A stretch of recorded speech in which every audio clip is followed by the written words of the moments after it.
Tired of bloating, fatigue and sluggish digestion? Meet your gut's new best friend, NutriHealth 365's microbiome supplement.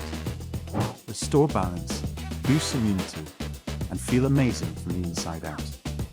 Smart delayed release capsules, real results.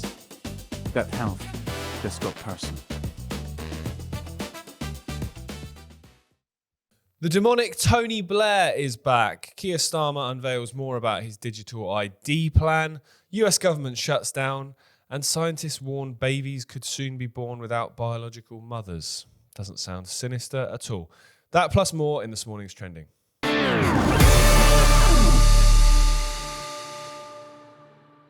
Well, good morning, everybody. It's the middle of the week. I hope you're doing well wherever you are in the world. The war criminal, an all-round demonic, disgusting, despicable human being, Tony Blair, has finally got a role in public office again, something he's been fighting for since the moment he left public office back in 2005. The guy is one of the most sinister, evil men that walks this earth, and think of the competition. So that's just laid a few foundations there. So why then is Mr. Anti-Swamp, Mr. Anti-Deep State, Donald Trump, the savior, the one who's going to sort everything out for us, the one that, don't worry, we're winning, guys. He's playing 5D chess with all this lot. Why is he appointing or suggesting an appointment of a man like Tony Blair to be the head of the interim government in Gaza? Why would he do that? I'm racking my brains, trying really hard to find a reason that's not a sinister one. So let's dive into this story a little bit more. Tony Blair was Prime Minister of the UK for 10 years. He won the first election back in 1997.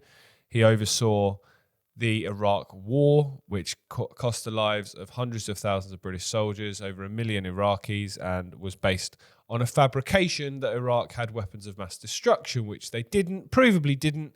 And unfortunately, the reports afterwards, I think it was the Chilcot inquiry, concluded basically that it was false intelligence and it was mistakes that were made, rather than actually it was knowingly done, knowing there wasn't weapons of mass destruction, because it was never about that. It was about taking over Iraq. You may remember, if you've been around long enough to remember this story, a guy called David Kelly, who was a weapons expert in that period, who worked for the government, who categorically said that Iraq did not have weapons of mass destruction in the lead up to that invasion, and mysteriously he then decided to commit suicide in a forest behind his home. Just a coincidence, nothing to worry about. So when he was Prime Minister, apparently he was the master of political compromise. Now you can tell this is written by the BBC. He's known for being a fantastic negotiator, triangulating his way out of straitjacket and traditional left and right politics. Oh, he sounds such a nice man, isn't it? Shame it's all absolute rubbish. So the US president has put him in charge, or put him on part of what he's calling the Board of Peace. Trump describes Tony Blair as a good man, a very good man. I cannot wait to see how the MAGA movement and the MAGA media are going to spin this one. This is one of the most despised, hated politicians in history. Tony Blair is despised by just about everyone on every single side of the spectrum of politics. His own side can't stand him. I remember seeing the day after the Brexit vote back in 2016, quite an amusing comment on Twitter from a Labour voter who said, "I'm depressed enough that we voted out, and now I'm even more depressed. I've just realised Tony Blair's on the same side as me." That's how despised this man is. If he stands on the side of something, that's all the confirmation that you need that we need to go the other direction. All the confirmation that we need and that you should need that whatever's being pushed that he's on the side of is for the detriment of you, not for the benefit of you or the benefit of humanity in general.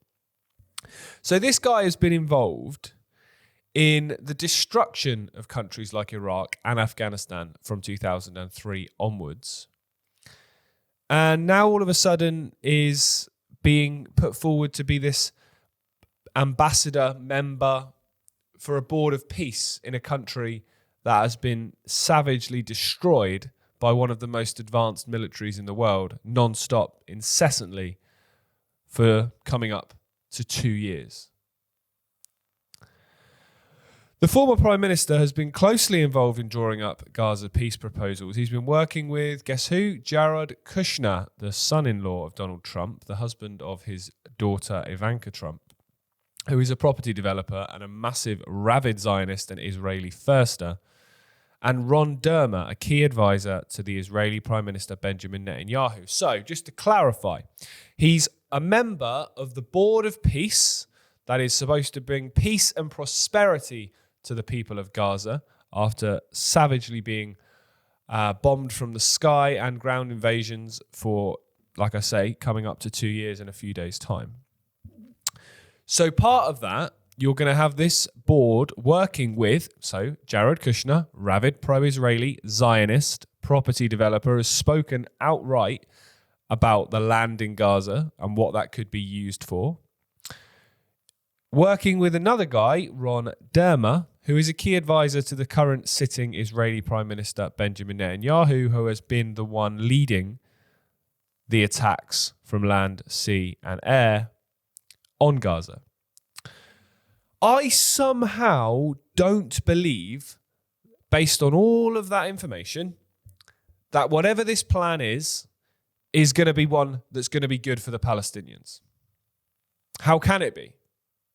It's run by and organised by the same people that, firstly, in Blair's case, triggered the chaos that we have seen unfold in the Middle East in the last 20 years, alongside a man who said that the 9/11 attacks were good for Israel. That's Benjamin Netanyahu I'm referring to there. Also the man that's been leading this attack, this genocide on Gaza.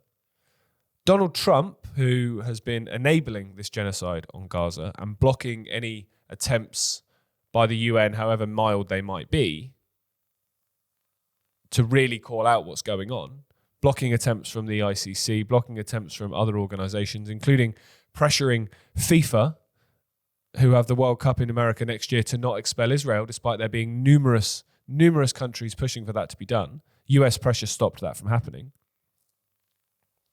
You then also got Jared Kushner, as I said, whose father was a close friend of Benjamin Netanyahu, so there's skin in the game there over a long period of time. Rabid pro-Israeli, and then you've got the advisor to the current president. All those people have been heavily involved in the destruction we've seen over the last 2 years. So therefore, how can the outcome of this peace deal be anything but exactly what Israel wants? In August, Sir Tony Blair, just goes to show that you get rewarded for services rendered to the cult, attended a high-level meeting with Trump at the White House to discuss post-war strategy for the Strip. He also earlier held talks with Steve Witkoff, the president's chief envoy to Gaza. In a statement, Tony Blair obviously lavishly praised Trump's plan, of course he did, describing it as bold and intelligent and the best chance of ending 2 years of war, misery and suffering. He said the proposal created the possibility not only of Israelis and Palestinians finding a path to peace, but also broader regional and global alliance to counter the forces of extremism and promote peace and prosperity between nations. A lot of words is what I would take away from that. A lot of words, word salad with no real substance. We both know what's going to become the outcome of this. If they take over, Israel are going to take over the land. They're going to do whatever they want with it. They're going to ethnically cleanse it, and then they're going to turn all the gun sites onto Iran and say that all the problems and destabilizing in the Middle East all comes from Iran. Well, this calendar year alone, Israel have dropped bombs in Lebanon, Yemen, Syria, Gaza, and Iran. Meanwhile, Iran have retaliated against bombs fired at them from Israel. Now, I am no fan of the Iranian regime. I think that's almost certainly another controlled regime and an incredibly oppressive one upon their people. However, the idea that they are the ones that are going in invading their neighbours, they're the ones that are going in creating this chaos and destabilising of nations across the Middle East and all this violence that's ensued is complete fabrication.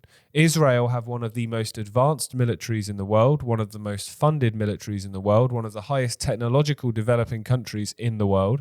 It has nuclear weapons that it does not acknowledge, and it doesn't even, no one seems to talk about it because it's just no, don't talk about that, because it highlights the hypocrisy of the fact that all this pressure was put on Iran to not have them, all this pressure has been put on North Korea to not have them, and so on. You've got evidence that they have used chemical weapons. You've got evidence that they have targeted civilians. They don't let foreign journalists in. They target journalists that are in Gaza, Palestinian journalists. They claim that this is all about Hamas, in which case, why are they annexing more of the West Bank? Why is there settler violence? Why is there targeted killings in the West Bank if this is all about Hamas, when Hamas are not in charge in the West Bank, the PLO are? It's a fabrication. All of it is based on lies.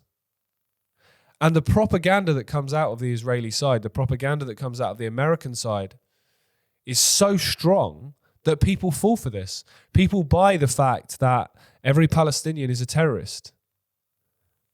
And they buy the fact that there's a good guy, bad guy dynamic to this.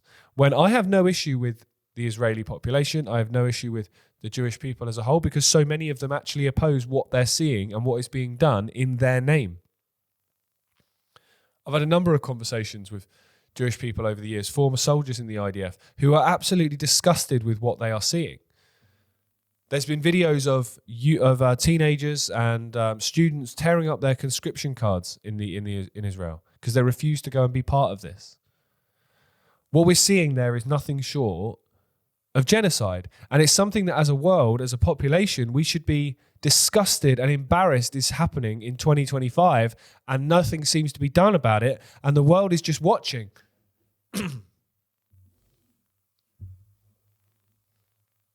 It's not as complicated as it's being made out. It's pretty simple. They want to take over that land. They needed a justification to do what they've done now. So many questions to be asked around October 7th in general about how it was allowed to happen, how the reaction time, what really happened compared to some of the outrageous claims that were never substantiated but still get peddled today. We get told a lot about everything that comes out of Gaza is Hamas propaganda, but there's never actually even acknowledgement that there's no Israeli propaganda. Then is everything they're telling us 1,000% true? Of course it's not. You can argue the same principle for Russia and Ukraine. Propaganda during times of conflict comes from every side. The idea that one side is this bastion of morality and only tells you the truth is complete BS, and you know it. And everyone knows it. But the fact that this war criminal is being pushed, for me, has two interesting aspects to it. One is, I think it highlights the fact that I don't think they care anymore about saving face. I don't think they care anymore about even pretending that they care about what people think. You know, last week when Trump did his speech at the UN and he sort of laid into his beliefs in climate change, he was chucking a few crumbs to his base during that. And a lot of them will still be reveling over what he said there and not even acknowledging what he's doing here. Words are very easy. Actions and substance is a lot more difficult. Because words are throwaway. You can say words very simply without doing too much. You can just say them, simple. Carrying out what you've said you're going to do in your words, or believing what you've said you're going to do, or believing what you say in general, that's very different. That takes a lot more effort. And that's where you really see where somebody's genuine intentions are. Someone can say all the right things, but what do they actually do? You can apply that to every single election we've ever seen. The manifesto might say exactly what you want it to say, but what do they do when they get into office? That's where the real questions need to be asked. And as we're seeing here, as we've seen since Trump came in, we've seen further investments into AI. We've seen more power given to technological companies. We've seen a continuation of all the wars that he said he'd solve in 5 minutes. And we're now seeing the appointment of, as I said, one of the most openly despised and evil, sinister politicians we've ever seen into a key office, into a key position. How on earth are his base continuing to support what this man is doing? And the reason I think this is so important, this whole concept of blindly supporting somebody because you think they're on their side, on your side, I should say, is because that is coming to Great Britain in the next election, in my opinion. Donald Trump is the blueprint for what we are probably going to see in other countries around the world, definitely in this country coming very soon. You appoint somebody who people think is their guy, he's on their side, he's going to be the man who's going to fight for them. You can get so much more through than you did before because people don't want to see the truth. They don't want to question, actually, is this guy who I thought he was? Is this really for my benefit?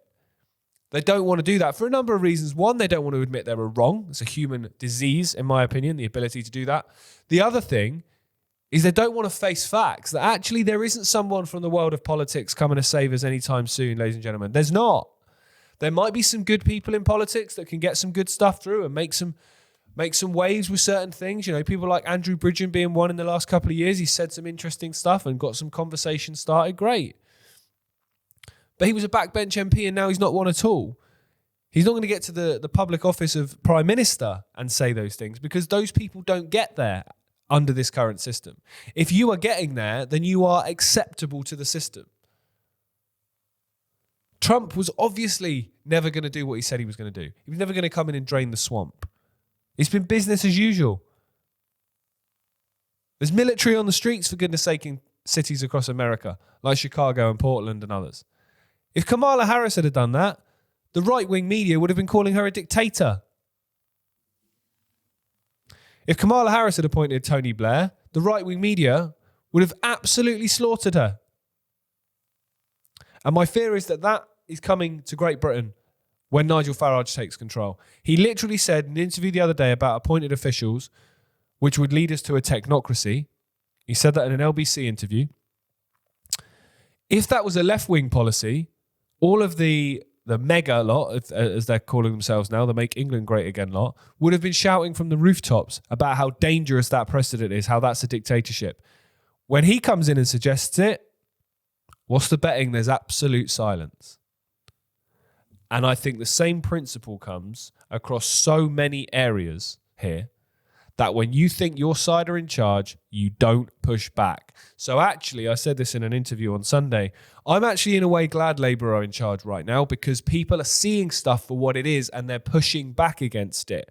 My fear is if they're not in charge and people think someone who's on their side is, they won't push back against the very same things that they would have done had it been somebody else doing it. And that is so dangerous. This is why we have to look at everything from an objective perspective. You look at what it is, not who's saying it. What it is. What are they saying? And how does that affect me? Look at it completely objectively. And then make a decision on what you feel about it. Don't look at who's saying it before you make a decision on whether or not you support it. That's how we get into this mess. That's tribalism. And that's how we get blindsided. And that's why so many Americans right now are living in dreamland, refusing to acknowledge what's literally in front of their faces. And I fear that same thing is coming to Great Britain. And we're going to dive into a little bit more about what that could look like in a minute on Iconic. So if you're watching with me on YouTube or Twitter or anywhere on social media, thank you for joining us this morning. Head over to iconic.com. Use the link in the description to watch the remaining episode. We've got 3 more stories to dive into. We'll see you over there.